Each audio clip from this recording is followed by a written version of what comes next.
Oh, Deneen, this stuff is very challenging. Did you catch the way Dad was immediately saying, I want to know what she did? You know, he said... I did. Yeah. Did that strike your ear? It caught my ear a little bit. Tell me about that. It does. And, you know, it's so funny because this woman thinks that she's so smart. She thinks she's, like, smarter than Einstein. And she bumbles around like Frankenstein.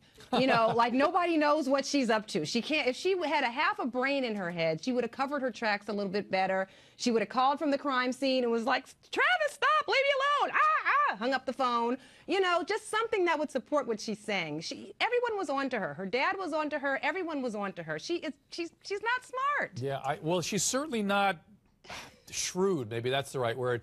No. But Patty, are you as troubled as I am about this manifesto? I've got to read this thing. That's going to tell us everything we need to know about how Jodi sees herself in the world. Don't you agree? Absolutely. And all through that trial, the way that she smiled, that sneer on her face, has affected us. I know it's affected the jury.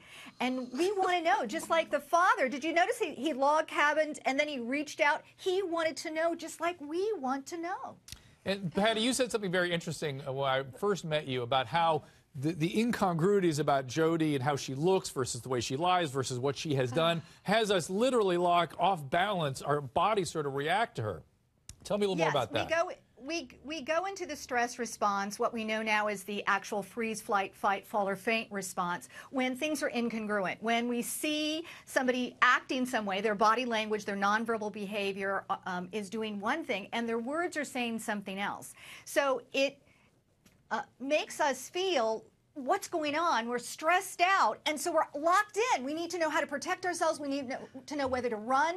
So we absolutely are riveted to her testimony, to her behavior, trying to figure her out. And Jodi, I got to wrap this up. I'll let you finish this. But what do you expect to see in that manifesto if we were to read it? Well, I think it's going to be really interesting if we read it, because I think it's actually going to probably destroy the defense. I mean, Jodi's got so many stories, and they don't make sense, and these are all things that are coming up in her head. And if you look at the dad's reaction, I mean, he knew something was not right with his daughter. Like, what did you do as soon as she said Travis was murdered? Katie? And he's known that girl since she was born.